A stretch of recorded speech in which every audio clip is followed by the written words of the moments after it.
Hey, morning, guys. Morning, Gary.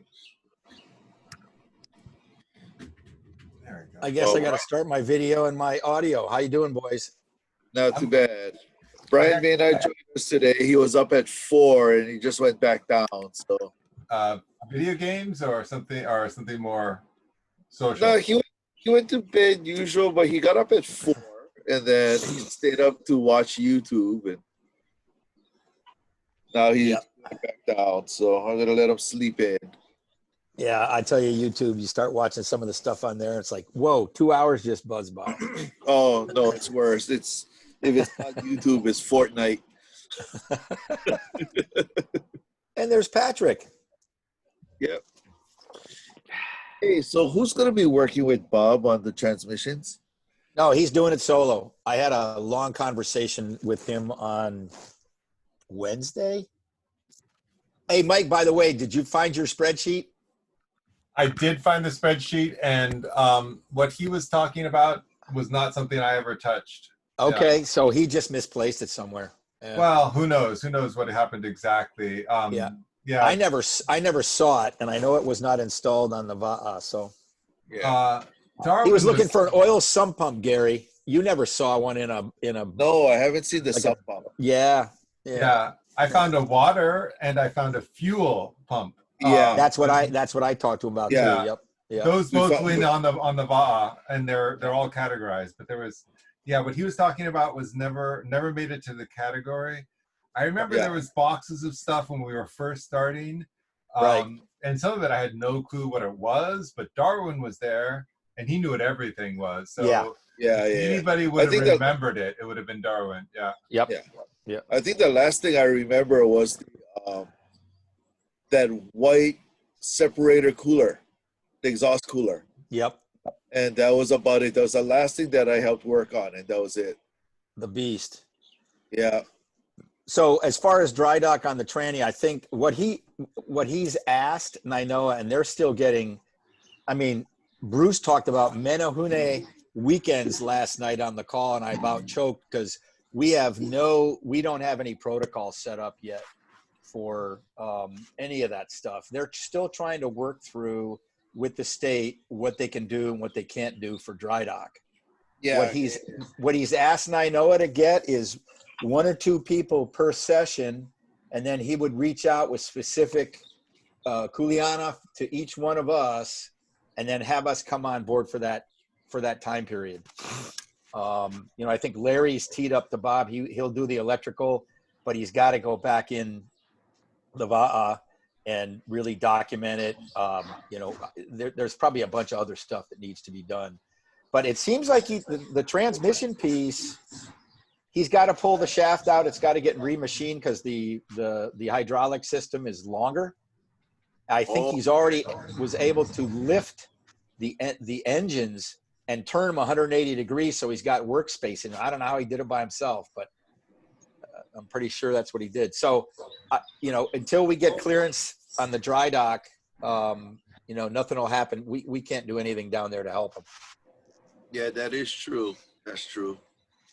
But he was really hoping. He wants to get connected up. He was apologizing today for not participating, and that's only because he's down there working. Yeah. And obviously, that kuleana is going to impact the sea trials as well, right? Definitely. I just don't. Anyway, it's not my call, but I don't know how they're going to put together a proposal without us all being vaccinated that is going to allow for the social distancing required by CDC. Oh, when you consider we even got to reattach R2 and all that stuff, and that takes more than one person to do that. Yeah. Well, thinking about when we put the masks up. Oh yeah.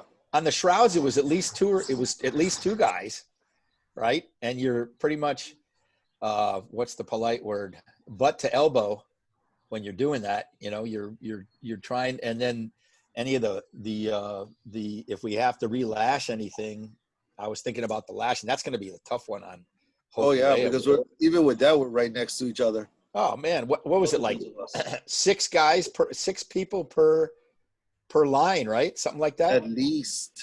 Yeah. That was at least. It depends on what we were lashing. Right.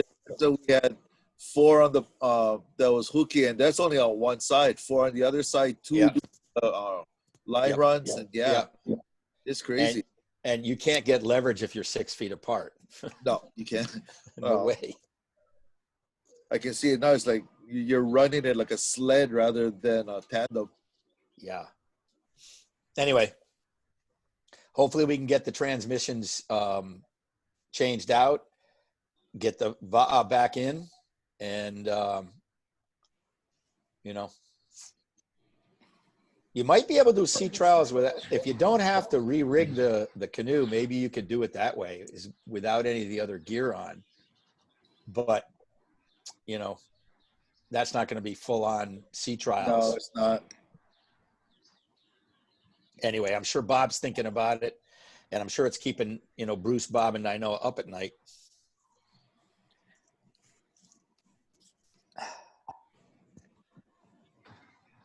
Oh, we'll see how it goes. Yep.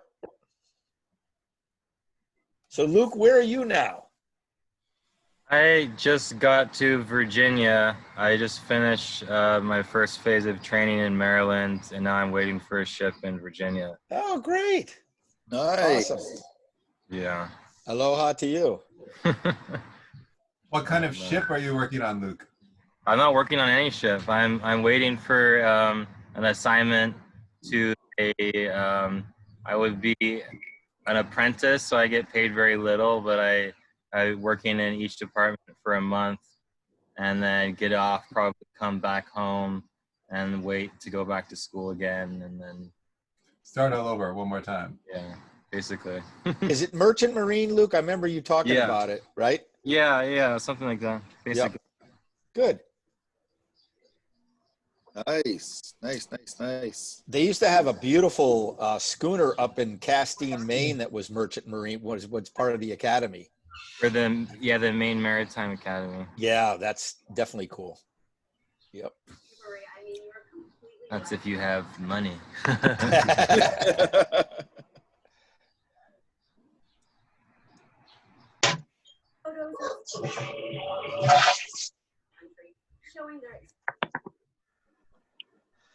Anyone else double screening watching the SpaceX launch too? I meant to. When does it go off? 10 o'clock? 9:22. 9:22. I thought Launch. they It's said that the launch instantaneous. was delayed, or is it on now? On now. It's on. Everything's good. The last weather condition cleared up about 15 minutes ago, so everything's looks like they're going to launch. Yeah, they said the weather was good and everything. Awesome.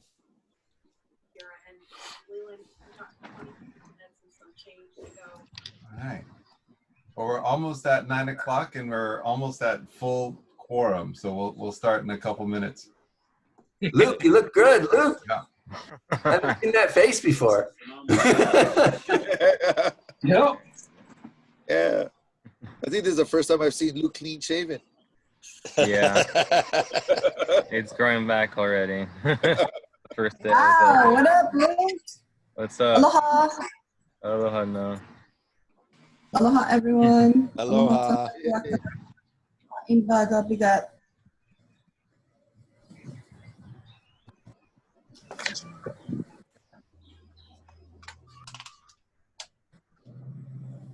All I want to hear is those thrusters on the rocket. Queen of the sheets.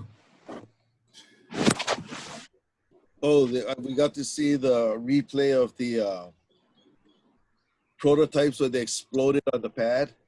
Oh, this is like, whoa. Scary stuff. Oh, yeah. That was yesterday, right? Yeah. Aloha, Uncle Brad. Aloha, Uncle Dennis. Aloha. Hi, Joy.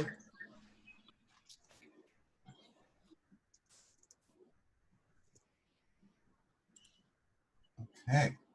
Well, it's 9-ish.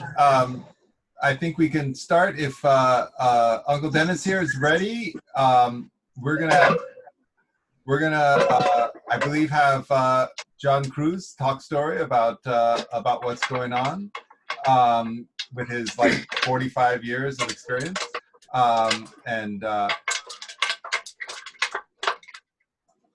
before that would anybody like, oh, I should record. Remember to record. Oh, I think I am. Okay, I am recording. And then would anybody like to do Auhea Na or another prayer? Oh, Dennis, do we have John Kruse? Well, he's supposed to be coming by my house. I talked to him about half an hour ago. He's on his way. So Okay. hopefully. So no rush. Yeah. Other news. By the way, I don't know, for those who didn't get to see last week, Joy and Brad and Ben all gave a great story all about Hawaii Loa. And we had a little chat online outside of the main group about why Hawaii Loa is male. Do you want to talk a little bit about that, Joy? Because I thought that was a fascinating conversation.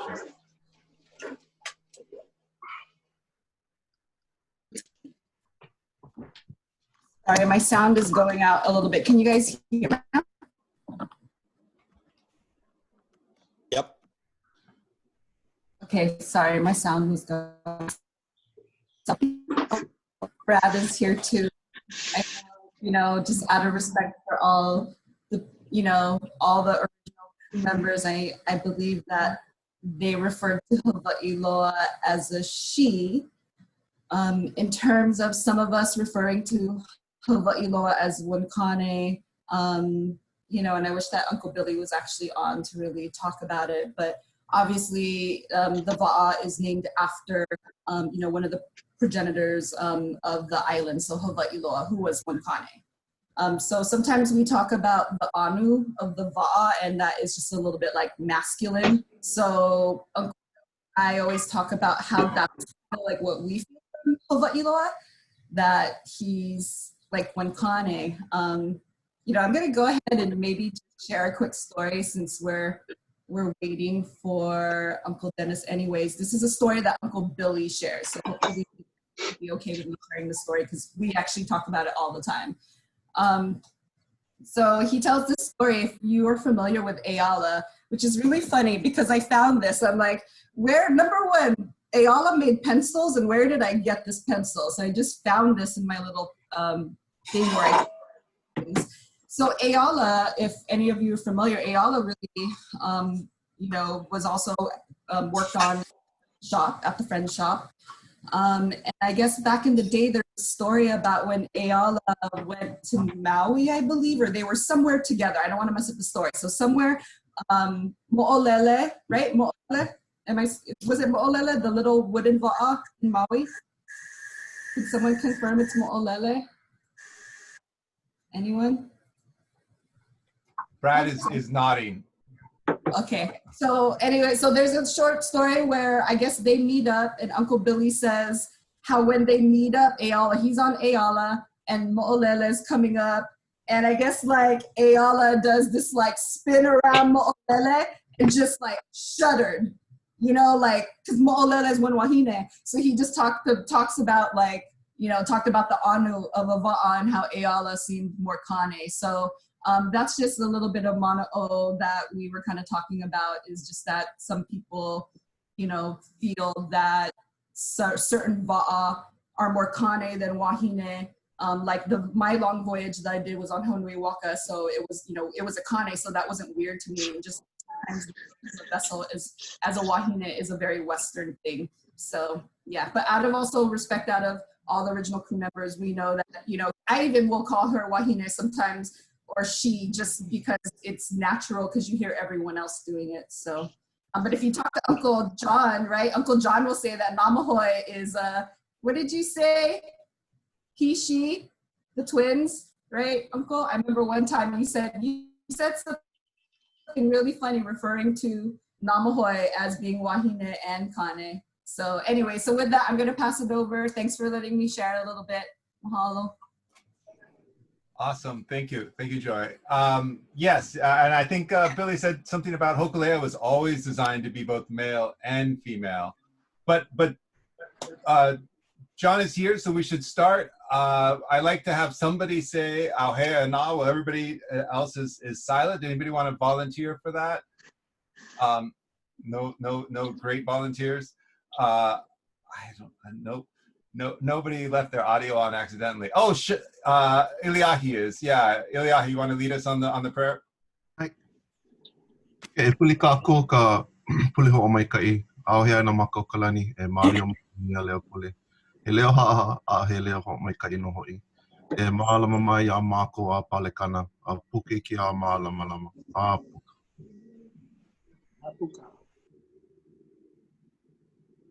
Thank you, Eliahi. All right, it's all yours, Dennis and John. You're up. What nonsense do you guys want to learn? I think we want to hear everything. Yeah, start with the beginning and work from there. No, driving to Dennis's house from Koloa, and if you guys know Koloa, you have to come down Maluhia Road. So the county, in its good graces, Who you work for, by the way? Who I work for, they're redoing the road. So what they did was they cut down all these 100-year-old mango trees. You just flatten them down and had the bulldozer. So when you guys come back to Kauai someday, you'll be a bigger road. I mean, it wasn't like, and you know that those trees are like, why couldn't they just pick the trees up and move them? But in the county's engineering wisdom, which they have different. But yeah, I just wanted to say that. Good morning, Commissioner. Thank you for letting me get on. Oh, okay. With asking me questions, and as today, all those years ago, we were probably in Mataiva,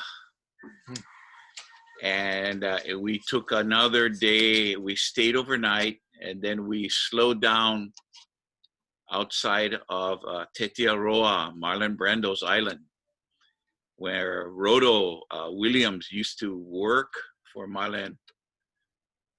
They were trying to make that place into a hotel, but now it's a high-end kind of hotel.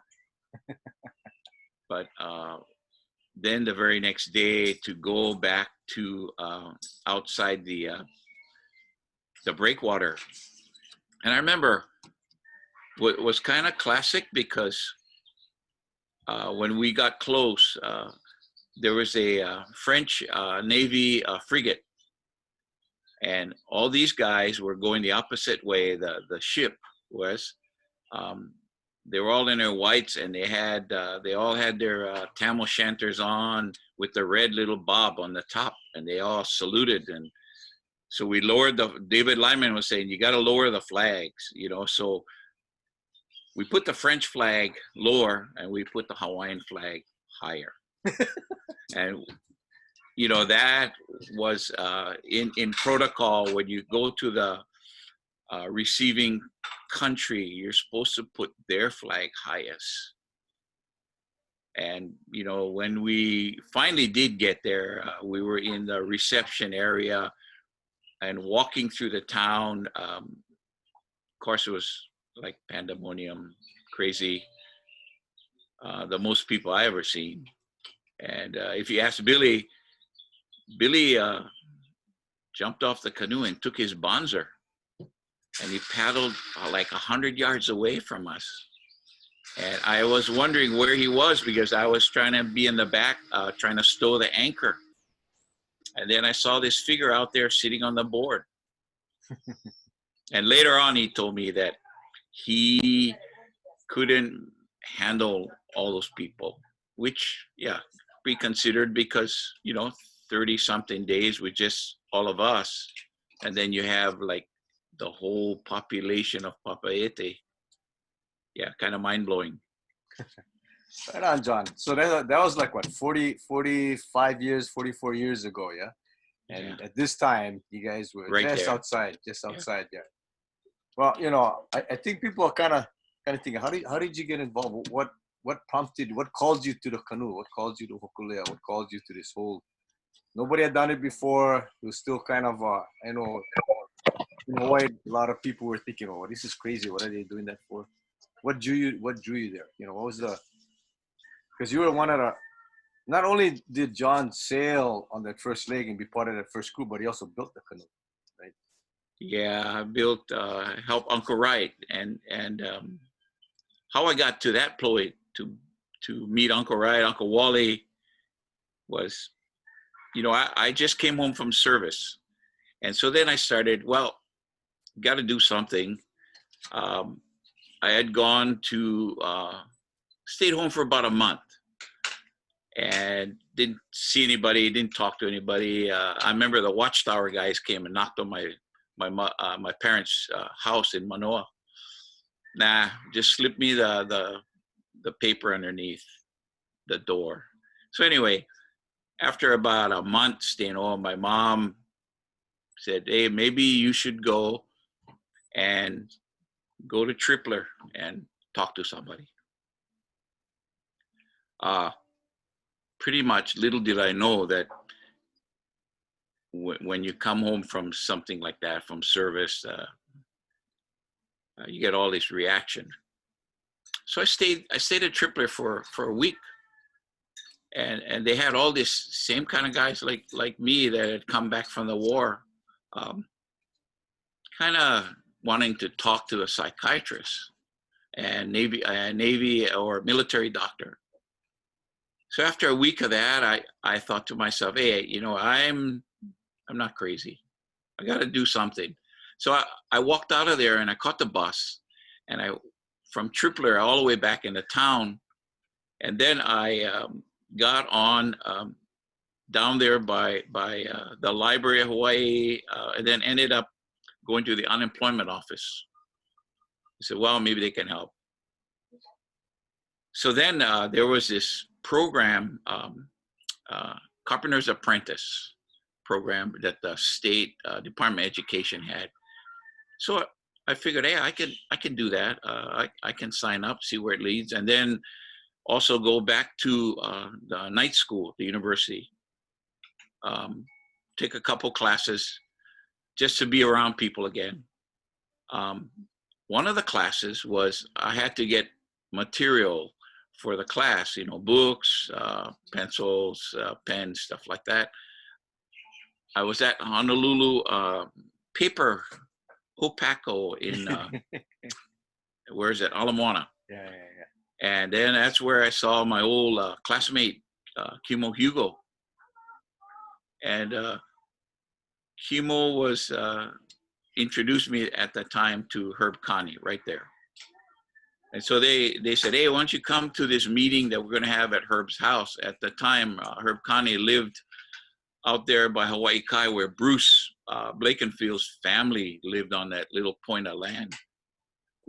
Kulio. No, Hawaii Kai, it's called Summer Street or Summer Place. Anyway, went there, and they happened to have Dookie, Buffalo, Boogie,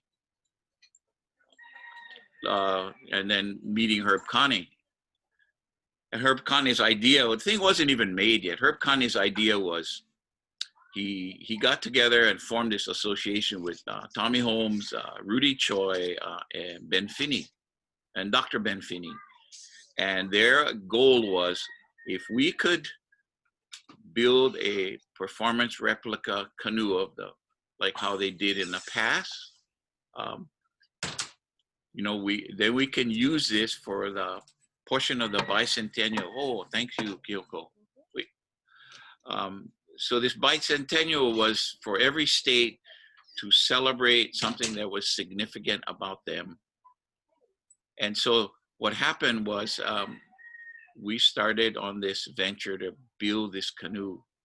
The canoe, the idea was Herb Connie, the artist, put it on paper, and then you had Rudy Choi was a marine architect. And then he drew up this, first it was a sketch of what this canoe would look like. And it was not what you see today on the hulls, because before the hulls didn't have a subfloor, didn't have the box, was straight down to the bottom with, you know, from the top to the bottom. and so we learned from how these things work. Unfortunately, we learned the hard way. People lose their life. People get hurt. That's pretty much how I got involved with building this canoe. So how did you so you kind of started off, how did you guys build it? How did you guys build Hoku? It How did was you get involved with that? it was built in was Pier 10 at the Dillingham. It was a Dillingham building, and we built first a strong back, and then we started cutting out the frames. And the one running that whole thing was Warren Seaman, boat builder, and then Kurt Ashford. And at the same time, you had Uncle Wright, Uncle Wally, and they were pretty instrumental in okay, if we're building these hulls, how are these hulls going to be connected? And so Uncle Wright made a jig, a steam jig, to bend and do that curve of how Hokulea's yakos are made. And we did all that up at the Kamehameha School. At the same time, Uncle Wright's son, Rido, worked for Gaspro. And as you know, or maybe don't know, Wright Bowman was he was in the Navy, and he was a machinist on the New Jersey. And so then, by having all this, they made a bunch of jigs, and then we would put this in a steam box, these 1/4 inch laminated to 1/4 inch of white oak. Wow. And so these yakos were made, and then we had to fit them the way that where the yakos meet the vai, you had to have that all beefed up. And so when Warren Seaman and Kurt Ashford said, "Oh, you got to make it out of a laminated piece and then glass this laminated piece to the inside of the hull." And the old way would be, you know, if that was a canoe, you would shape it almost like digging it as part of the original hull, but laminated and glued together and then tied together. Wow. So a lot of it was you guys had to kind of figure things out on how to do them using modern materials. Yeah. Wow. Had to think about, first of all, the thing was, hey, you know, we had a timeline, and they wanted to use this as a bicentennial project. So most of the monies came from the National Geographic. And so then that's when Herb and Tommy Holmes and Dr. Finney and they created this board. I think, it was Rudy Choi, August Yee, Harry Ho, a couple other people I forgot, but I've forgotten, but it'll come to me. What happened is, when they created this board, they said, okay, we're building this canoe, and we would like to see if we could sail it. We sailed it around the state. It was launched in March 8th, 1975. And then we went around the islands looking, because by that time, Kimo Hugo was the like the sort of say the crew chief. He was the guy, the best water guys, the best. It was kind of ironic how I got picked, because maybe because of the carpentry stuff. They needed a shipwright, you know. But all those other guys, as Bill said earlier, they were the ones that, like, you had the best, and you know, this has never been done in a couple 100 years. And we would like to be successful. So after a whole year of sailing, Kauai was the last island. And so when they were leaving Hanalei, Herb Kanye was the captain. Well, long story short, the canoe swamped, and it was off of Kapa'a. Then it slowly drifted down to outside of Nawiliwili when the sea flight came and stopped and picked two of the guys up. I think two of the crew members up. Okay, so wait, what's the sea flight? Oh, the sea flight was the hydrofoil that the state had a private venture come and do an inner island, almost like a tour ship, but it was a hydrofoil lifted out of the water. I think it would have worked.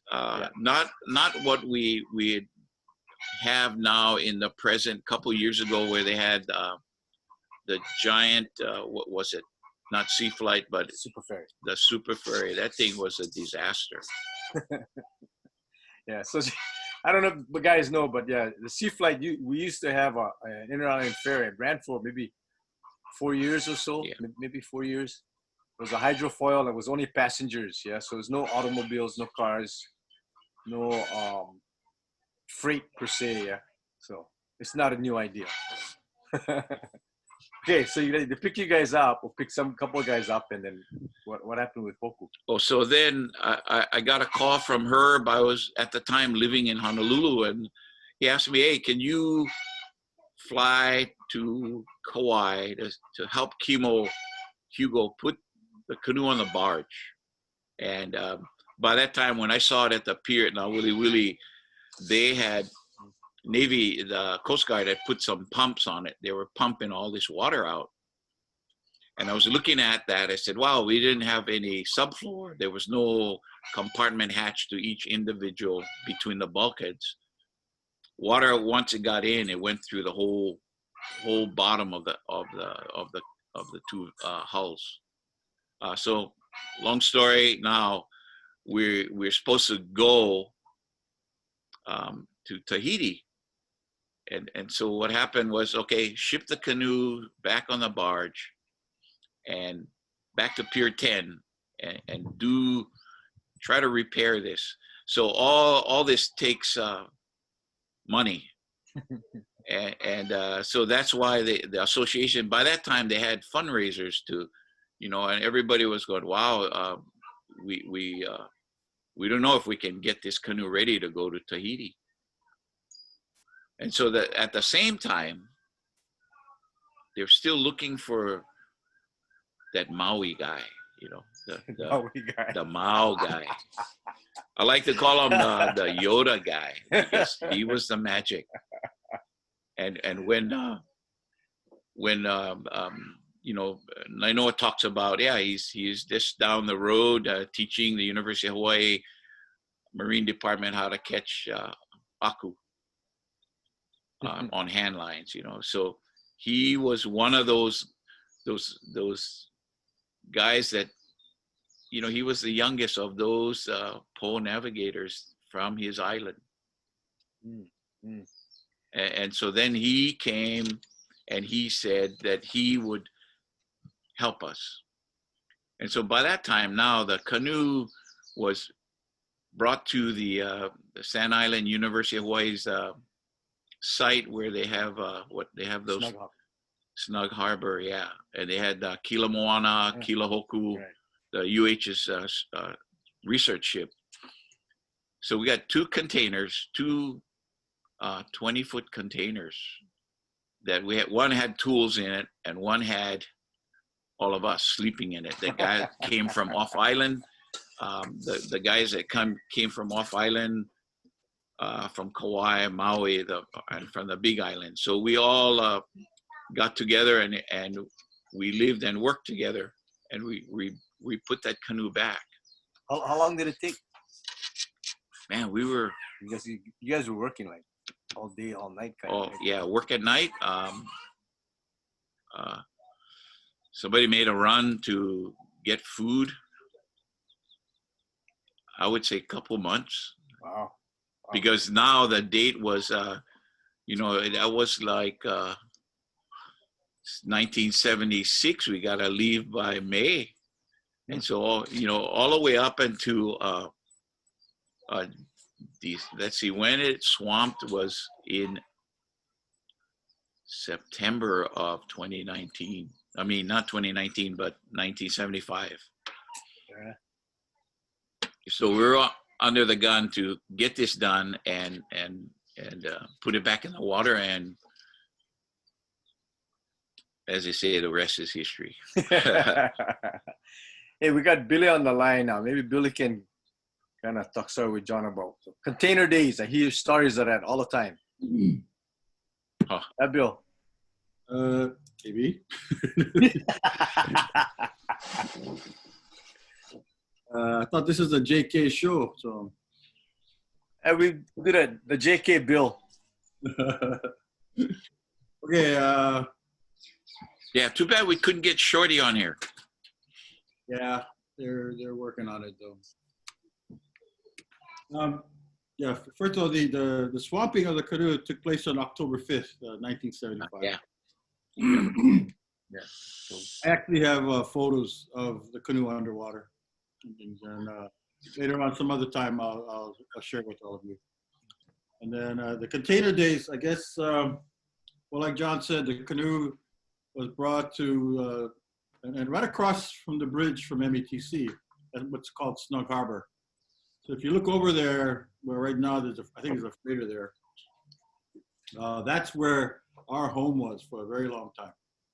The time the canoe got back to Oahu in October, mid-October, early November, so the time we left to go to Honolulu Bay. Thank you, Kyoko. We had to live. Most of us lived at the containers. We were called the container crew. Even Mao, when we were introduced to Mao came and he lived with us. Every once in a while, he would go home with Kimo because he was staying with Kimo Hugo's parents, or Mariah's grandparents. But for the most part, he stayed with us. And we were very fortunate souls in having him with us all the time like that, because, you know, Mao is always touted as the navigator. Mao is a lot more than a navigator. You know, we found out that in his time with us, yes, he taught us navigation. And some of the navigation, the teachings was really special, because he would teach us what's called star dances at night. Basically, he would have us all spread out, and I would be a star, and JK would be a star, and then he would start chanting, and he'd make you move in a certain direction. And basically, what he was showing was how the stars move across the sky.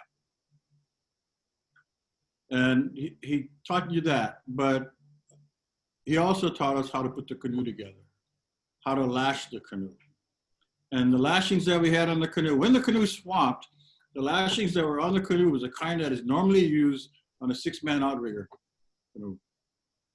So while we were at sea, while we were waiting for someone to come pick us up, the hulls, I could see, was sort of moving, and then the deck started coming apart, and everything was just kind of floating away, so we were capturing as much as we could. And so the kinds of lashing that's put on a 6-man outrigger canoe cannot be used on a voyaging canoe. As you know now, all of you know, it's not the kind of lashing that we use. So Mao taught us a whole nother kind of lashing, which is actually what we use now. There was a hassle with the kind of lashing that he used, because, can you see this? Everybody can see this? If on the outer portion of the yako, as it sticks out beyond the hull and stuff, normal lashing in Hawaiian style crosses. his lashing was like that, like a U shape. And because of that, it was regarded as not suitable for Hokulea.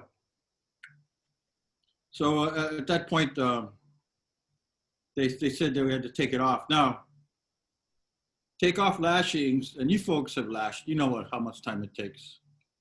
And there were like 4 of us working on each, I think each hull, each side, each yako on each side took about 4 to 7 hours to pull off. And yet they said to get rid of it. And we were hoping that, and Mao kept saying, no, it's good, it's good. But someone, and I won't say who, someone took an axe to it and just chopped it. And all of our hearts, it's a lot of hard work, and our hearts for Mao, our hearts broke, watching him, and so this is a real sidebar story. So John decides, because Mao he was depressed. There's a lot of work that went into this. So John calls a good friend of his, Joey Cabell. Joey Cabell had this 40-plus catamaran that is a rocket, and it's also named Hokulea. So he called Joey, and he told Joey, hey, Joey, can you take us out? He wanted to get Mao away from all of that stuff that was going on down, the arguments and all that. So he wanted to get Mao away from that. And so he asked me to come along. So we went to see Joey on his cat. And so we go into the cat. Joey gets ready, and he starts, the cat, he's got 2 hulls, and then there's a pod in the middle where the cabin is, this pod, and then the engine drops down. So he drops the engine and he starts motoring out. So then he asked John and I to go up, and we're doing the coffee grinders to get the sails up. And Mao had to relieve himself and stuff. So he walked to the stern to go take a piss and stuff, And as he was walking back, the Hokulea, Joey's Hokulea, the cat, hit the wind line, and it took off. Like, whew. And Mao gets into this half crouch, and he's walking up to the hull. He goes back to the pod, and he looks at Joey, and he goes, just like motor. It was going so fast and stuff, And so we helped in that way. We went sailing, and Joey said that because we tried to get him to feel better again. Mao and John was, and what happened was Joey said if we wanted to, we could make it over to Maui in a couple hours, and stuff, But we decided not to. We just sailed around until everything calmed down and got back, and then went back to the containers. Got everybody together, and we started all over. But one of the things with Mao's lashings, okay, I said the outside is a U like that. On the inside, it crosses. Okay. So all we did was reverse it. We reversed it, and the very same lashings with only a reversal on that side up against the bulkheads. With that, it was accepted, and that's what we use till today. And it's great lashing, as you all know. In 1978, when the canoe swamped on the first attempt at Nainoa with Eddie and John. John was on board the canoe too at that time when it swamped. You guys all heard the story. If you've been onto the virtual training situation with sessions with Nainoa, you heard how it was towed sideways and upside down and all kinds. But when it got back to Ke'e Dry Dock and it was being pulled out, a whole bunch of us were there, and we had like a pull stick. We were wrapped on the lashing, and it still sung ding ding ding. So it was the very same lashing that we lashed back in '76 that they used in '78, that was pulled underwater sideways and everything else, but it was still intact. It was in great shape. But by the time they got back to Ke'e and they got the water out and stuff. So Mao again, he was not just a navigator. He was a house builder. He was a canoe builder. He was a doctor.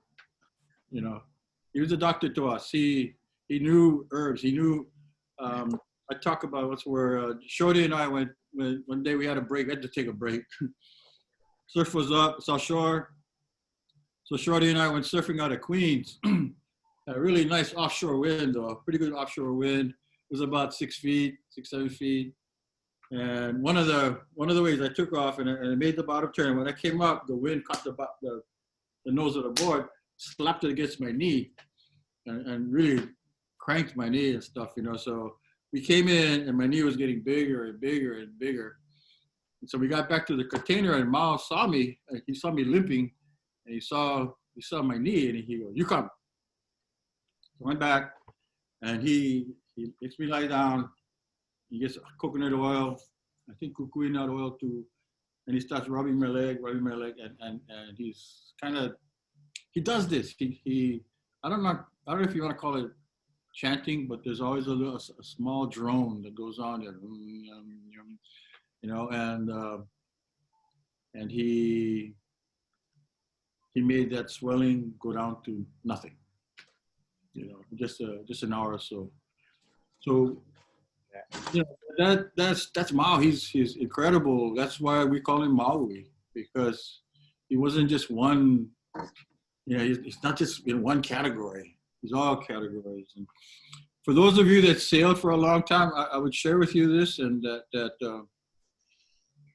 been sailing with us. You know, we got our navigators out there. We got our apprentice navigators, but you need to know, and you probably haven't heard this enough, but I will tell you that back in 1987, after the 85-87 voyage of rediscovery, we're all at Kualoa, and Nainoa was speaking, and they were honoring Nainoa big time, which deservedly. Thanks for going, you know, for the voyage of rediscovery. And so all the rest of the crew, we were all sitting there in the audience on the grass, listening to sing. And just so you know that all of you are important, as they went on and on to Nainoa, you know, regaling him over his navigation skills, you know, think of what I just said about Mao, okay? Nainoa stopped and he said, "I am just the eyes of the canoe. Everybody over there, all the crew sitting, all those people sitting over there, they are the rest of the canoe." So basically he's saying, you know, I'm one part. So everybody's part is important. Everybody's part. No matter how small you may think it is, you know, I'm not a navigator, or I'm not just not, don't worry about it.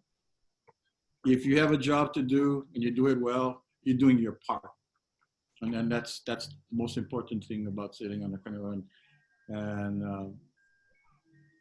I just wanted to share that with you guys and stuff, you know, so you know. Just bring it on, and we'll get where we need to go and stuff, yeah. But Ma was, he is, and to me, he was everything that we needed. And you know, when we were learning navigation, I mean, he wants you to stay up all night. You know, the only one that survived was Shorty. Shorty was the last man standing, you know, or his head's up in the sky and stuff. So I will say, you know, and I'll say it for real. I mean, like, Shorty was Mao's first student, you know, and during the 76 voyage, Shorty took, his whole purpose was to be Mao's apprentice. You know, I mean, he sat with Mao, whatever Mao needed, Mao got and stuff, you know, whether it's water, whether it's food, whether it's a cigarette, whatever he needed, you know, Shorty would make sure that he would get it. But, and Mao he's magic. Just like John said, he's magic. There was a competition sometimes on the people. We had Rhoda Williams, who's from Tahiti. Okay, we had Mao, we had the rest of the crew, we had David Lewis, you know, and everybody, different people had different lures to catch fish. So people throw the, you know, we're gonna do a couple of lines out, throw the lines out, and Mao, you know, Mao's hook would hit, and pull it in, throw it back out. He would hit again, and he'd pull it in. Then I was paying better attention, and so he throws his hook in, and he starts that droning again. Bam! It hits. He pulls it back. He pulls the fish in. So I look at Mao. I said, Mao, you cheat. Because Mao, if you understand him, he talks to the ocean and he talks to the animals in it. He's even when we sailed to Sarawak in this island, he asked Nainoa and all of us to look for the whale. There's a certain whale. You see the whale, turn right, that kind of thing, you know. There's a certain turtle. In crossing the equator, I mean, near the equator, we went through a whole pod of dolphins. And that's another indicator of where you are. Every time you go south, that same pod of dolphins are out there. Thousands of them show up. And the first living thing on the canoe that knew that the dolphins were coming was the dog. Hokulili. We were cognizant of it, and then Hoku starts barking, and that little dog ran out and onto the end of the yako, outside of the hull, on the yako, barking. We looked up and we saw all these dolphins. So Mao utilizes all of these signs. You know, don't just consider stars and wind and all that. He considered all of it. That stuff, you know. So one of the things I wish for all of you was that you could have experienced Mao the way we did.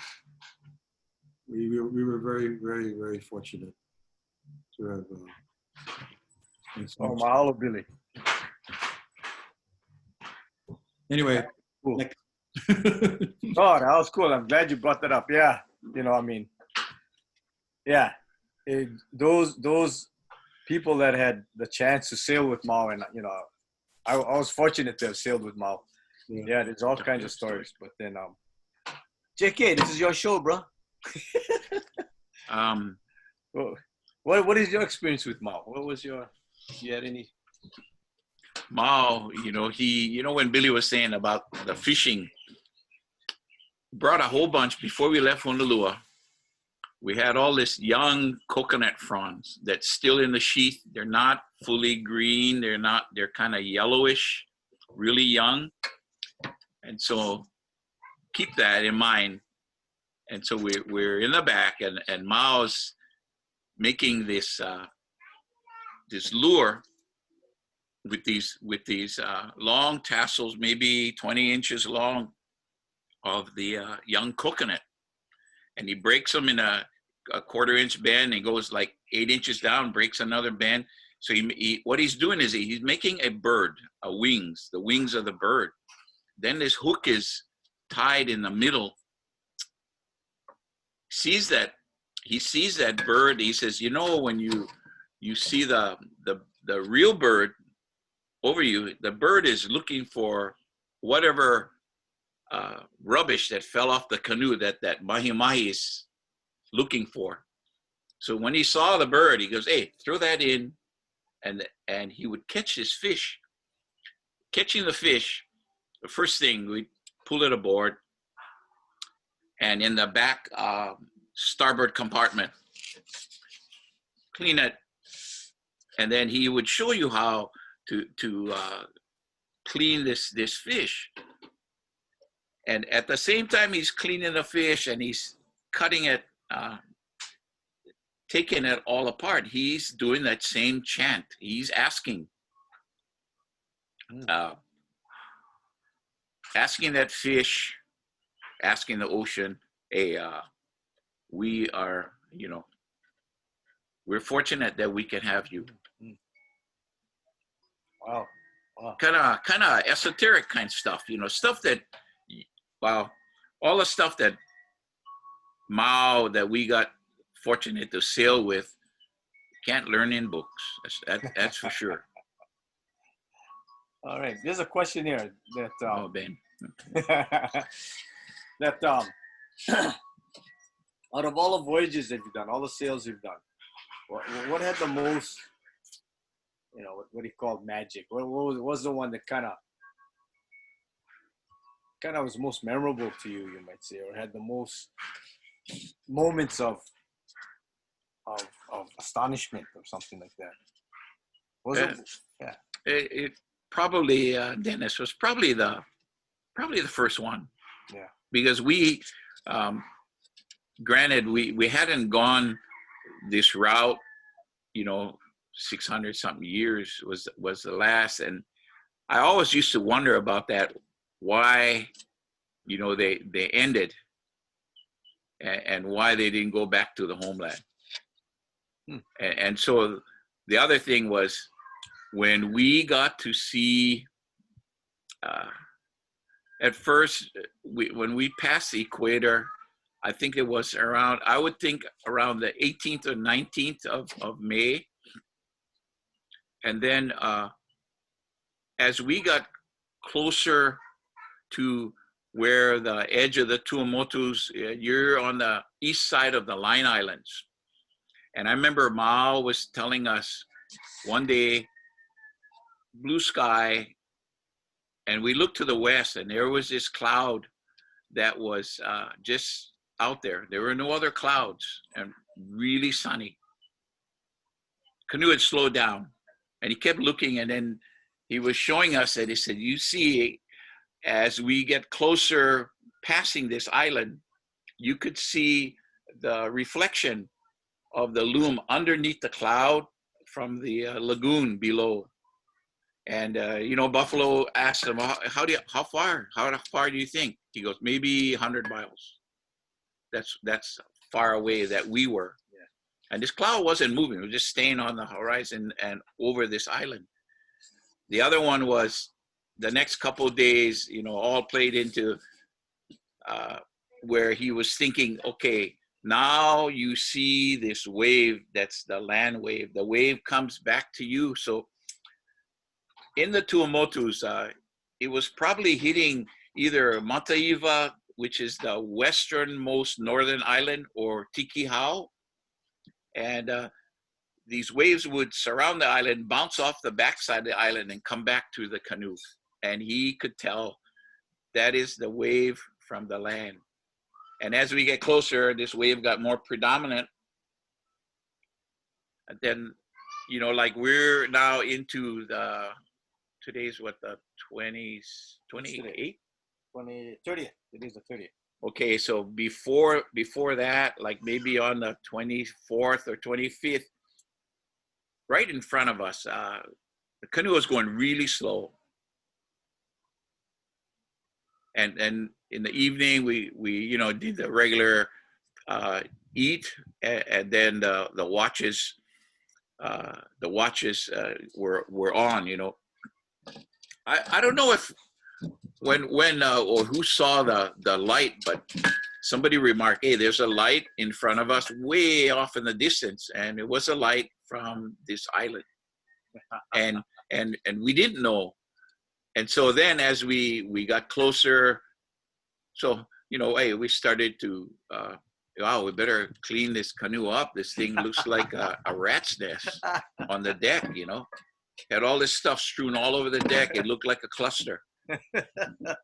And so then as light came that next morning, we saw this, not a canoe, like a small little boat with a motor, and this guy came up to us, and it was guy steering in the back, and in the front was, and his name was Tofa. I remember, because he was the chief of that island. And so then Rodo remarked, Ahea de Whenua. And Tofa answered back, Mataiva.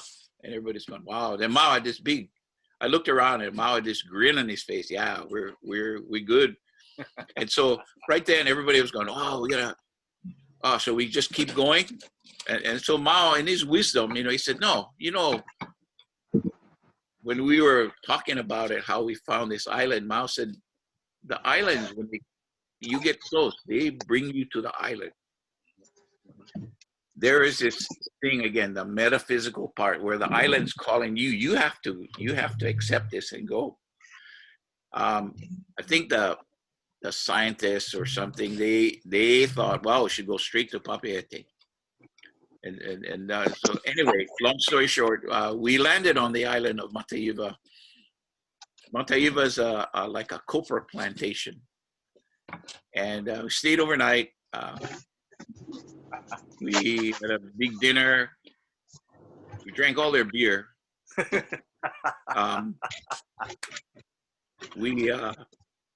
Then one of these young guys, they said, oh, we have some tuba. Okay, we can drink that too. So then the next day, we slept overnight right there close. And the next day, you know, there's no wind still. And Mao said, well, we had breakfast and we had a little service, a prayer, and then we're saying goodbye. And this island only had less than, I think, 100 people. So when we were leaving, and the Miotai was, the escort boat was outside the pass, and we as the canoes can come right inside the big pass. So we started to turn around and go on out. And by like we're outside and we're going, okay, let's put the sails up. And Mao goes, well, the wind's gonna come around 10 o'clock. I was thinking, wow, this means 10 o'clock. How's that guy know 10 o'clock? What happened is the wind did come at 10 o'clock, but he's looking at the land, and the land gets heated up. The land creates wind. All this wind that we caught at 10 o'clock, and we kept going. So sailing all day into the next day. The next morning, we're outside of Marlon Brando's island. I think by that time, all of Tahiti knew, that we were coming. But one interesting thing on Mataiva was that when the chief came aboard and we had the two chickens and the pig and the dog, and he kept looking at the pig, and the pig was a gift from Nick Beck, who was the principal of Hanalei School.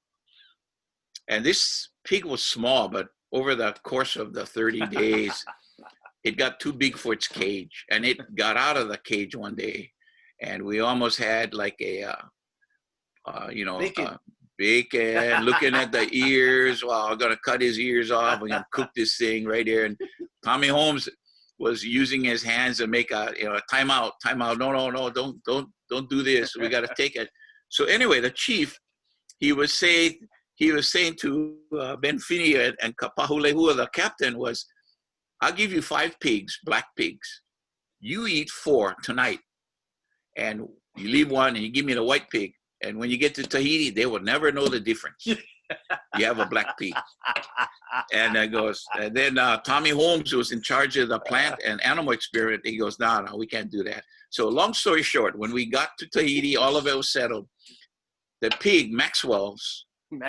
Yeah, his name was Maxwell, after Maxwell Smart. The cartoon, I think, anyway, the pig was given back. Only the old guys know that. Yeah. The pig was given to Tofa in Mataiva. So you got a new home.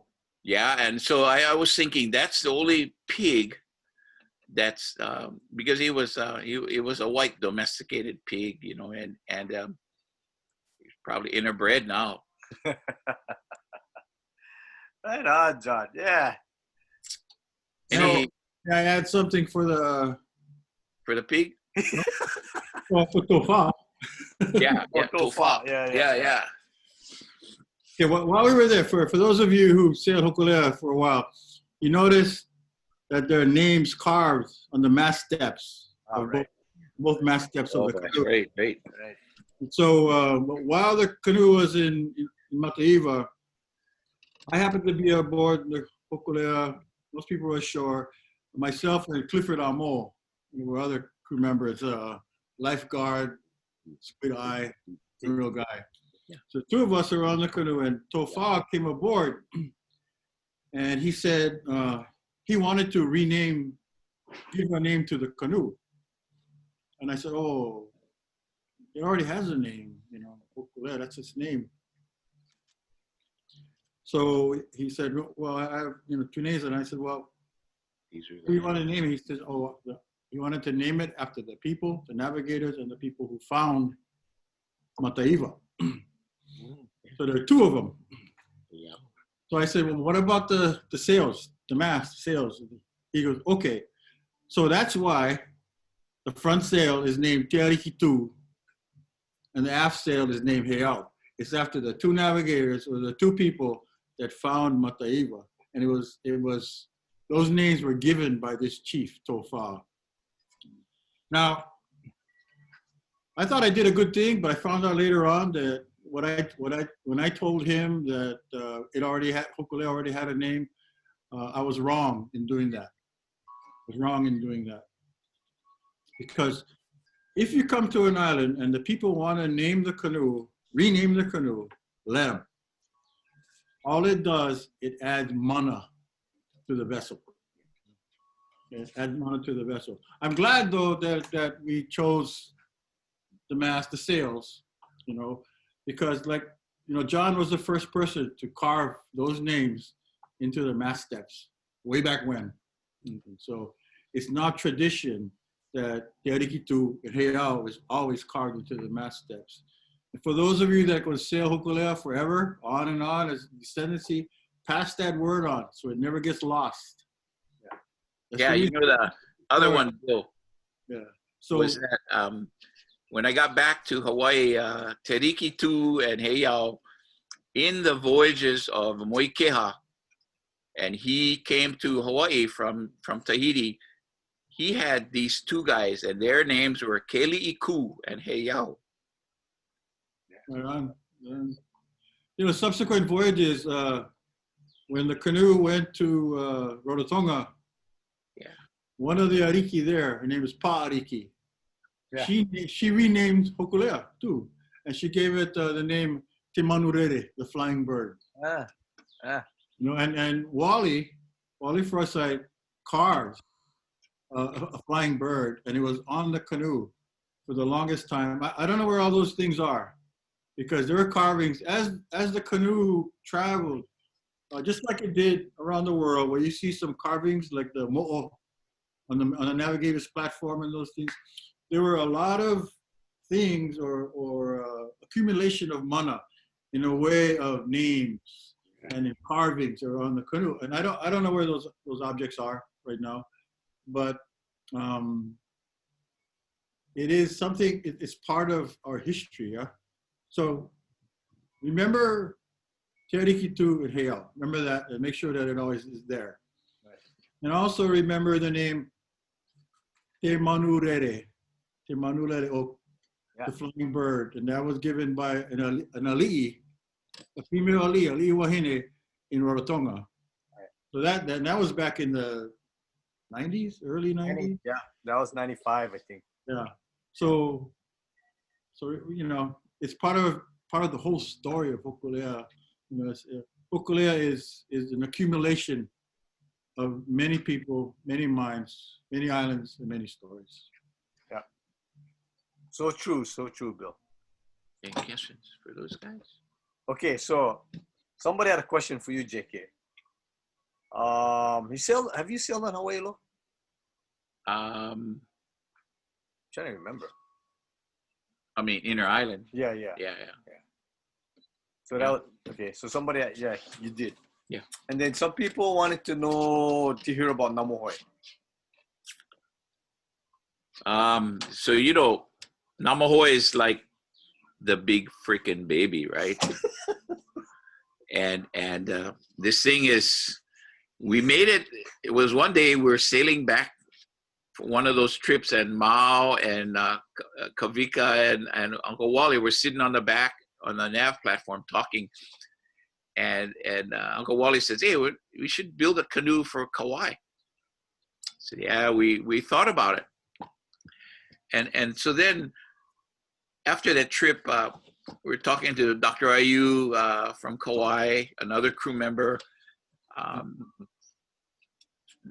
then Dennis and myself, and we said, "Wow, we can make one organization, and then let's see if we can build something." And so I sketched this sketch out of bigger, longer, deeper of this hulls, and then Wally Resents, we got some money from what is it?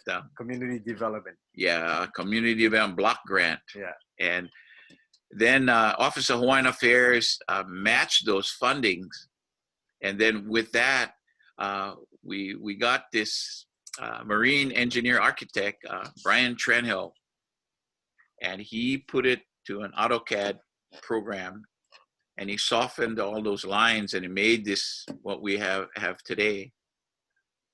It took us longer than we thought, and it's, you know, once you make canoe stuff, I mean, all you guys know that whoever works on these canoes, and you, like Bill said, you put your money in it, but when you build something like that, you got to keep it going. And so that means it's, you know, it's ongoing. It's forever. You're like Sam Kai says, once you bite the hook and it's in your na'au, you stuck, bro.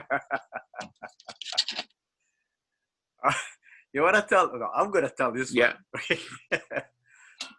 one. Namahoe is like 70 feet, so it's almost as big as like Hiki as far as lengthwise and even depth. Yeah. We keep getting asked the question is why, you know, did we set out to build Namahoe to be bigger than the other canoes? Yeah. No, we didn't. Actually, it was originally designed to be the same size as Hoku. Yeah. So it was going to be 60 feet. But when we first laid out the strong back, we laid out the frames and we kind of put some battens on, you know, to kind of see what it would look like, the shape of it. Petayu and John, you know, we kind of pulled back and kind of looked at it from a distance, and, you know, both of them said, it looks kind of short and stumpy. It looks like one cigar, like one stogie, you know. And so, you know, we kind of laughed and so we called Brian and said, hey, you know, it looks kind of short and stuff. What he can do? He goes, well, all you got to do is add 2 more compartments. 2 more, yeah? Yeah. 2 more compartments in the middle sections and just stretch out the ends. And so we did that. And then it looked better. But the reason why we have such a, okay, so our compartments, our yakus are 7 feet on centers, right? Hokus is 6. The reason why it's 7 foot on centers, which is really kind of junk, right? Because most things are 6 foot on centers, right? Most construction stuff. Yeah. When John and Pat and myself were sitting in with Brian and he was drawing this on the CAD and was asking us, you know, what kind of specs, what kind of dimensions and, you know, all this kind of stuff. The first thing that came out of John and Pat's mouth was, we don't want the yakus 6 feet on centers. They got to be 7 feet because I don't like having somebody's feet on my head or my head on somebody's feet when they're sleeping. So that was, now it got lengthened out to 7 feet on centers, yeah. Then both of them said that the compartments needed to be deeper and wider because they didn't like having to go in the compartments and have to make all kind of contortions to get stuff out or put stuff in. So that's why I think our compartments is 5 feet deep, you know, from the bottom of the compartment to the subfloor, and it's about 4 feet wide. Yeah. So it fits their dimensions. Yeah. Right? It's good. It doesn't fit my dimension. I get in the compartment, I'm stuck. I can't climb out. He needs a ladder. I need a ladder to get out. You know, when we put down, so now the hulls are 4 feet wide, you know, instead of having one person sleep in one compartment, you can put 2 people, they can put a double bed inside there, right? You know, that kind of stuff. So the whole canoe was built around John and Pat, I use dimensions, right? So that's how it got to be 70 feet long and 4 feet wide and 6 feet deep and all this kind of stuff like that. So, but it's interesting to think about it because, you know, perhaps, you know, in ancient times, traditional times, things were built around a person's own dimensions, right? We didn't have standardized measurements and stuff like that, right? So anyway, yeah, John? And then, you know, between the bulkheads on each 7 feet, one time, Dr. Mao came, Marjorie, she came and she climbed up on that canoe before it was launched. And these compartments were so big. And then I opened up the cover of the compartment. You can get down inside the bowels of each hull, but you could store more stuff, you know, more. When Mao saw it, Mao goes, "Oh, make one of those compartments with refrigeration so it can put more fish." He was always thinking like, put more fish. More turtle. More turtle. Make one. Oh, for turtle. Yeah, yeah. And he, you know, his whole thing was being one of the masters is your whole thing is community service. You go fish and you feed the island, basically. So ours was pretty big, and Namahoe is right now in the throes of. We found a new place that we can haul out, and we're gonna haul her out again so we can correct some of the things that never got corrected at the beginning. Yeah. Yeah. And you know, in our naivety, I think that's the word, right? Yeah. We're so naive when we first started this, right? All the grants that we got, well, the two major grants that we got were 1-year grants, right? So, you know, in our minds, we're saying, oh yeah, we can build this in one year. 20 years 20 years later. Yeah, 20 years. Took us 20 years. And, oh, man. And you know, I guess when you learn all this and make the mistakes and go through that as part of the building, you know, here's like something, we went and ordered all this,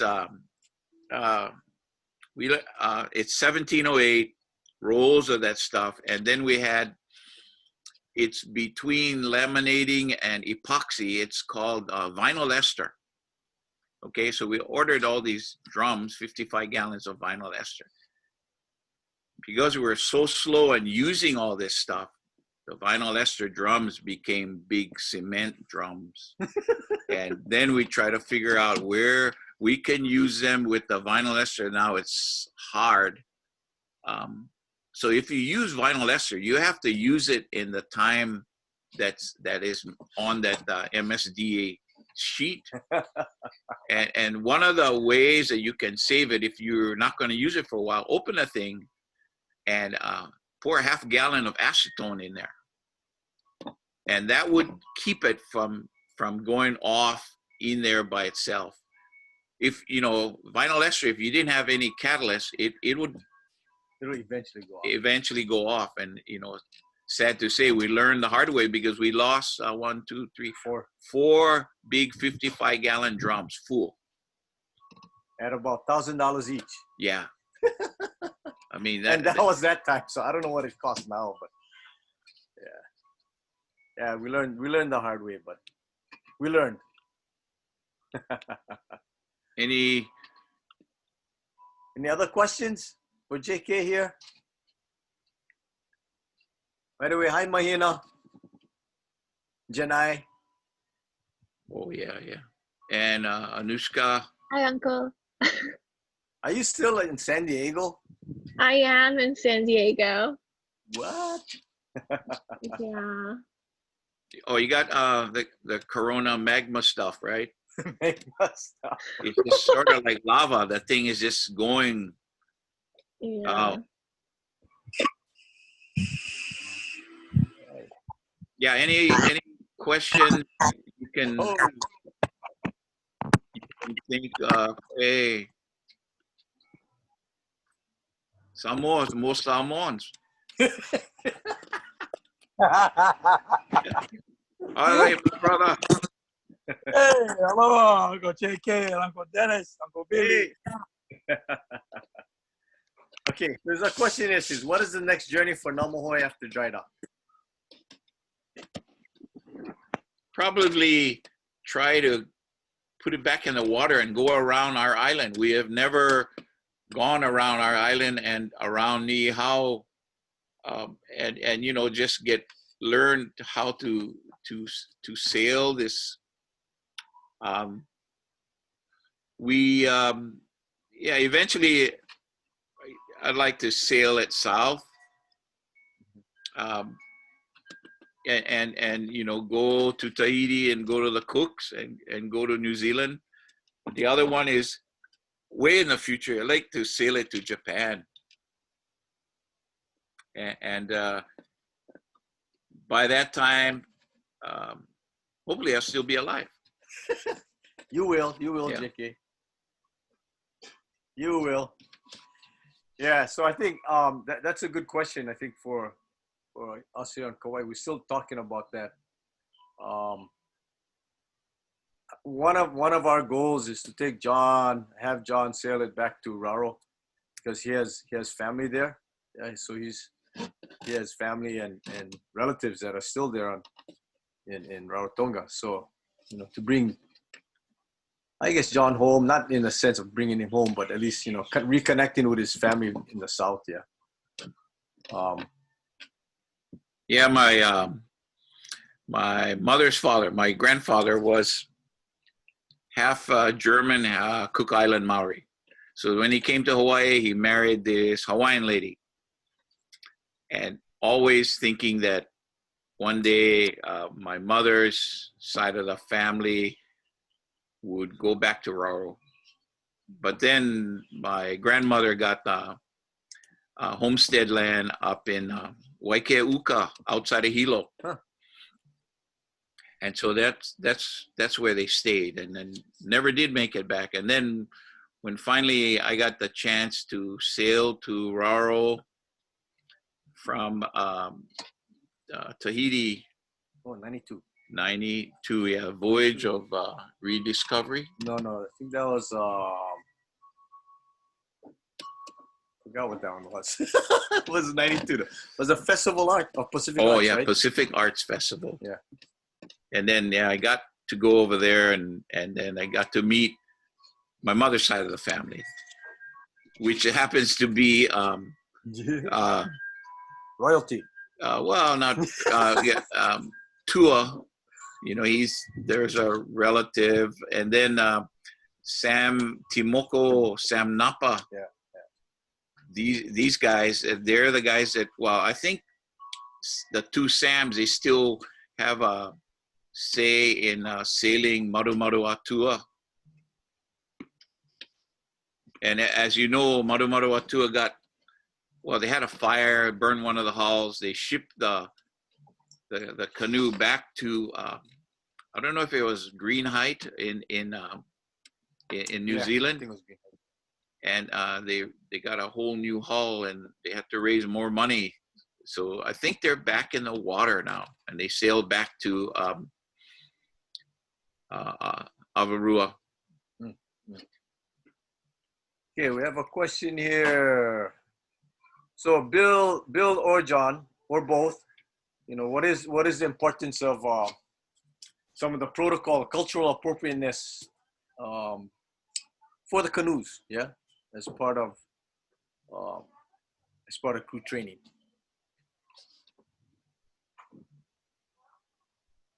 Go, Bill.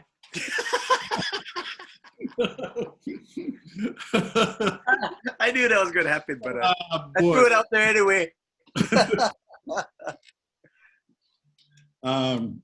As we all know, especially those that did the voyage, a leg of the voyage around the world, cultural appropriateness is necessary. But for us, you know, we have to relearn everything. For you know, when from 1976 when we first started sailing.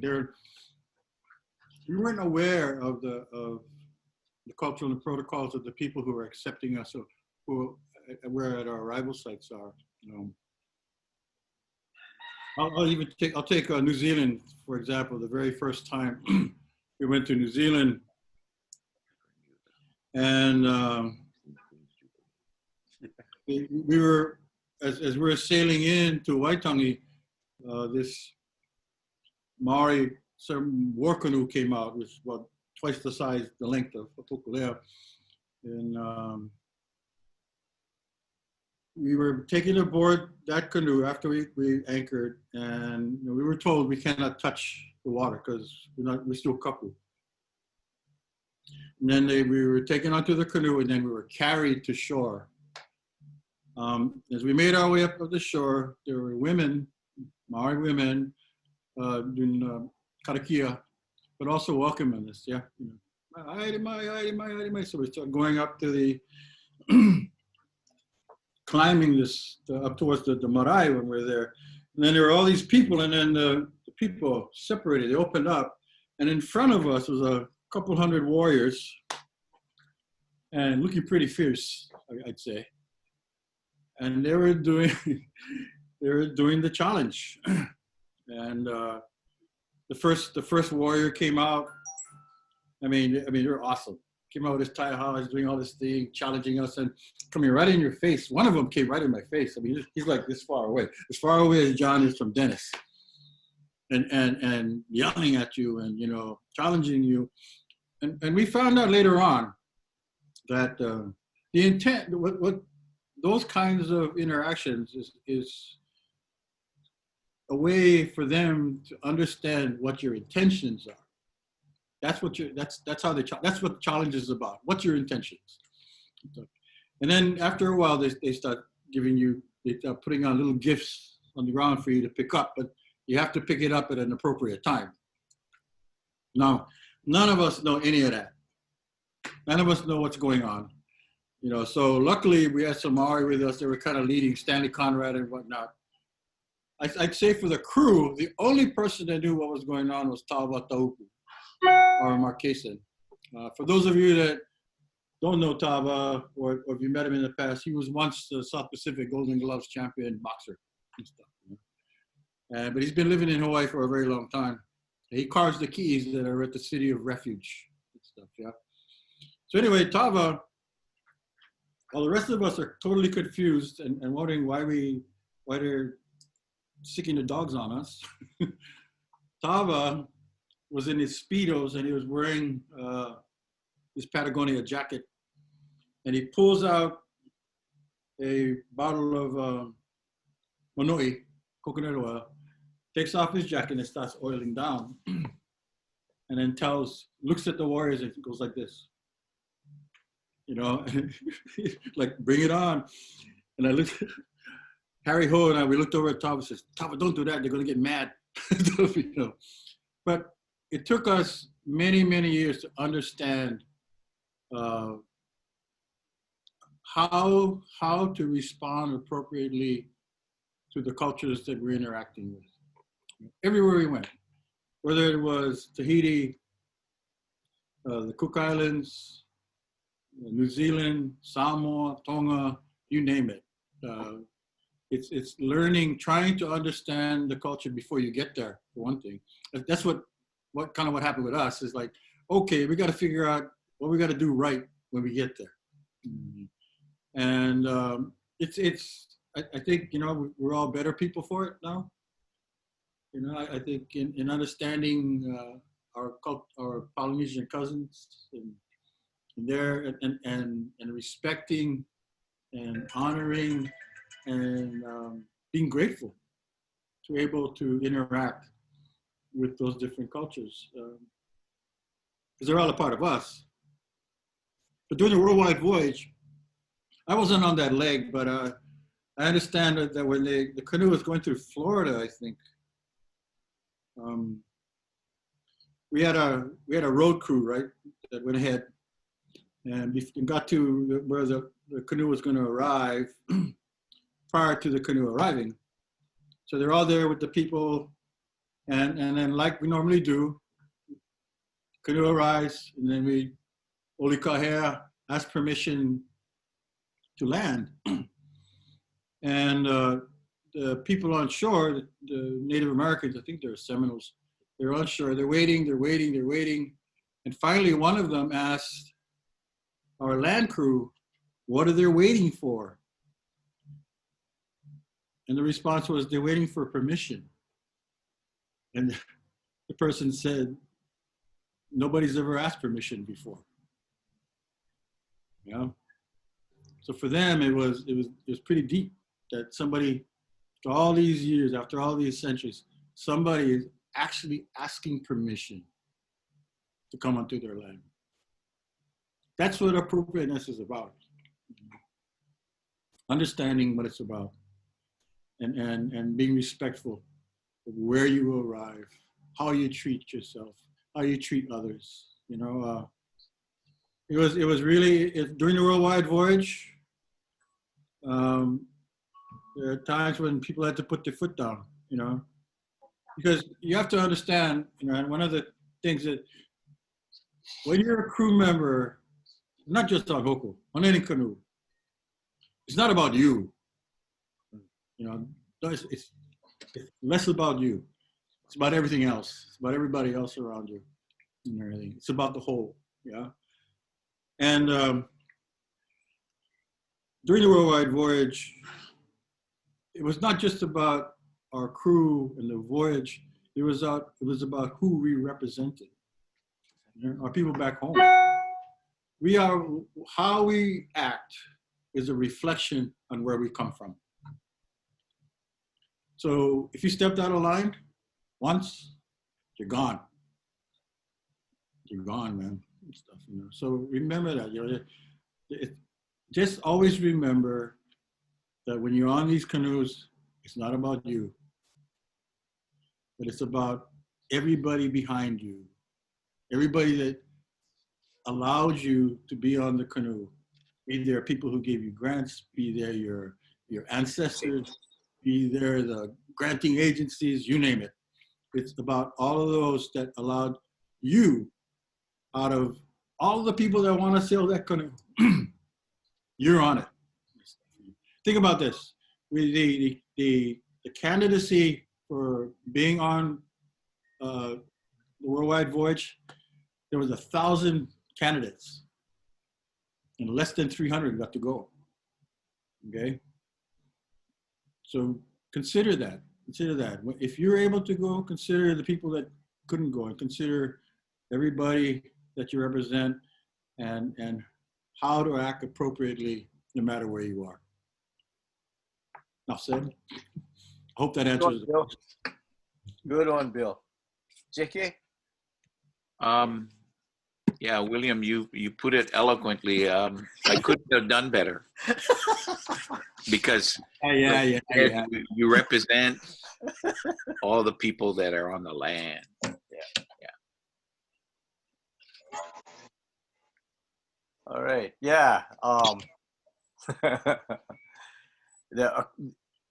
Like Bill and John said, you know, when they first sailed in 76, in those early years, you know, the protocol part was not part of the package, you might say. And even in later years, when I started sailing in the 80s, you know, it still wasn't even part of the package at that time. So it's a learning process, yeah, and it still goes on. And Bill, I like what you said also about, you know, it's not about you. It really isn't. You know, my big aha moment, you might say, or was when Shorty told me, when I was feeling kind of not so good and kind of feeling in the dumps, he told me, you know, you're here, but 20 other guys are not. What are you going to do about those other 20 guys that are not on the canoe? Yeah. And that's when I really had to think about, you know, my role, my responsibility, and my duty, you might say, for the guys that were not chosen to be on the canoe. And so you just got to suck it up and work harder. Yeah. Anyway,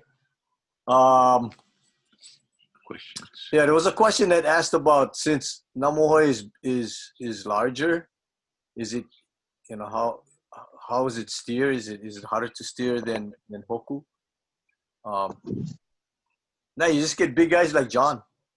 No, you know, to steer, because Hokulea, we have never loaded it down with all this food and water for 30 days at sea. But because of the shape of the hull and we're a little bigger, deeper, wider, we float higher. And when you have that height, we're still wrestling with, we have a middle steering sweep.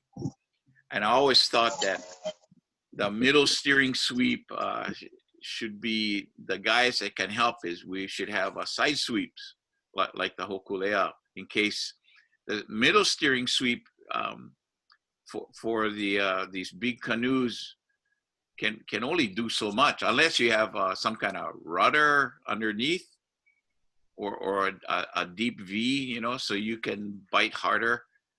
But you know, the kind of ironic when I see all these guys on the middle sweep, and when it gets rough, it's sort of like that guy exercise with that guy Simpson. You want to go, you're going to take the whole sweep, is taking the whole Pacific Ocean, is going to bat your ass around.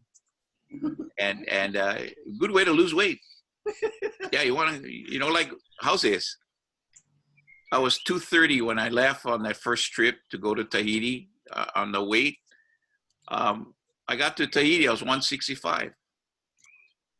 And then 1 week later, after drinking a whole bunch of Hinanos, I was back to 200. God. Yeah, so our canoe is wider, deeper. We probably can have better steerage instead of just the middle sweep. I also thought about putting let's see, port and starboard in number 4 hull, create a box and put a rudder, you know, like a drop down dagger board to keep that thing on point. And then that guy in the middle sweep, he can have less you know, leeway and less fighting the Pacific Ocean. Yeah, but we want to lose weight. Well, there again, you know, it could be like when, yeah, you take all these large people, you could lose weight. It'd be a good yoga. It also adds drama to the photo. Drama to the photos, yeah. 35 guys on the center sweep is a lot more dramatic than one guy on the side. Yeah, that's true. But the guy on the side is really the ones, and the guy who put that all together was Dookie. Yeah. You know, Douglas Kuahulu was on our first trip. He was the beach captain at Waikiki, and he figured out that before we used to just steer how regular 6-man canoes, where you would lock this giant paddle up against the front of the lasiaku with a line, and to take it out, you would have to push the handle that you're holding onto forward, and then you'd take the strain off of the blade. You can pull it up and then poke the blade again on the other side. But that kind of went out the window, because I remember I made a whole bunch of these paddles, and a lot of them broke. People got hurt. I remember going across the channel from the Big Island to Maui. One of the paddles got away from the guy steering at it. It split open his head when it whacked him. And these paddles on the top, where the handle was, right on the top, I had the 4. I had the lizard, the owl, the shark, and another image. And after that, I cut them all off because it's too dangerous to hit people. Yeah, yeah, no. The steering with the side paddles was probably was routine. Back in the day, you might say, and we rarely use the center sweep on Hoku. Hawaii Loa was kind of interesting because that's when we started using the center sweep more, and we still, I know Billy and myself and Brad and figuring out did we ever use Brad? You remember? Did we ever use the side sweeps on Hawaii Loa? Because I don't remember, and I got pictures and video, but. Yeah, I think the only time I remember is we had a following sea, for quite a while, and yeah, that was the only time that we would use. Yeah. But So, Hawaii Loa, one good thing was the weight distribution. Yeah. That was a really good way for steering, is just having people walk to the bow or back, and that would actually help in steering. Yeah, exactly. Yeah, so we're still trying to figure it out on Namahoe. We don't have curved yaku, so we don't have a natural cradle for side sweeps. Saddle, yeah.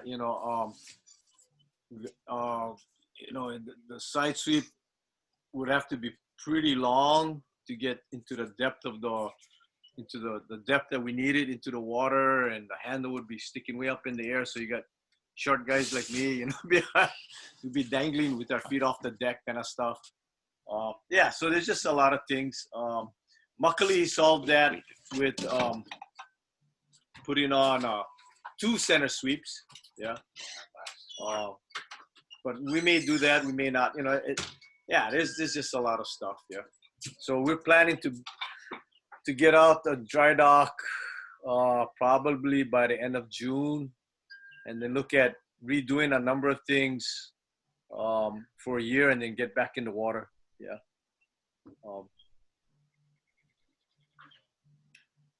Okay. Any other questions? We're getting kind of late. John's getting hungry. He's always hungry. He's always hungry, is right. See, he already had a grilled cheese sandwich and coffee, and looking for another one.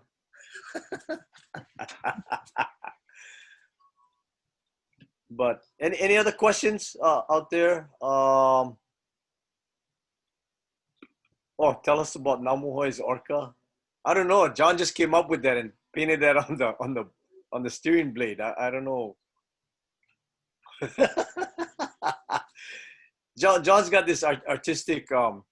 He likes to kind of put things in there. Mo'o, orcas, koholas,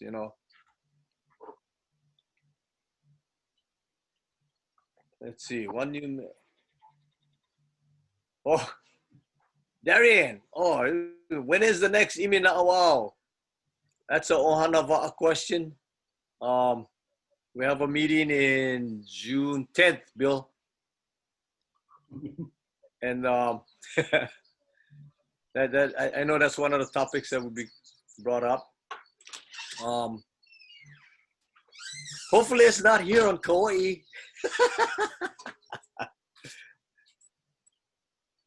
But we'll let everybody know when that will be coming up. Okay, JK, anything you wanna? No, it's always good to talk to guys. I was just thinking about, what I said about once you get into this canoe stuff, I mean, it's for life. I think to myself, if I didn't go all those years back from Tripoli Hospital and then meet that old classmate of mine, Kimo Hugo, I wouldn't be doing this. It was Billy knows it was a strange time, and then we just were fortunate to be there and be representing you know, little did we know then, we were just figuring out that, hey, we get to sail this canoe, and then we were fortunate to sail it with this this master. And now, when we were doing that 40 plus years ago, we were the young guys, and now, frick, we're the old guys. And Mao used to tell us, hey, now it's your turn. Now you have to teach. And so we do it the best we can do. For all the new guys, always learn about your canoe. And like all these canoes, they're pretty similar, but they all got their little quirks. And I see, wow, I haven't seen Kana for ages. Hi. And then Ben, oh. Ben, tell him when you passed out, when you get cut. God. Okay, that's another story. That was cool, though. That was cool, yeah. Medical emergency. That's it. Oh, man. All right. Okay. I think we're done, yeah? Yeah. So, you know, just mahalo to everybody for allowing us to come on and just share, especially John. He's got other crazy stories too, but I think those are privately kind of stuff. Yeah. But mahalo. And if you guys ever on Kauai, yeah, come say hi. And when we can travel again, hopefully we can get to Oahu and see Hawaii Loa again. Yeah, here's one. Hey, you know, the planes can't fly, right? Because of I was thinking, wow, just go back to canoes, sail by canoes. I guess the Coast Guard would probably stop you. I don't know, would they? I don't know. Anybody got any insight on that? Bill? No. I thought about it too. Maybe, especially when Molokai, they needed food. We've been kind of put our food on Hiki and whatnot and take it on over, that kind of stuff. But not the priority at this point. So it'd be a good excuse for crew training, right? Would be. Yeah. You know, altruism. Huh? Yeah. Exactly. Hey Dennis, thanks for facilitating. Really appreciate it. It kind of kept John in check. Thank you. Yeah, I did this thing the other day with Kathy, you know, about. Yeah, when is that coming out? I don't know. Oh, okay. I saw Buff's one. Yeah. But I saw cool. The one that the old film. That was pretty cool. Yeah, Bill, that's your film, man. Yeah, it was. Well, are they getting shorty?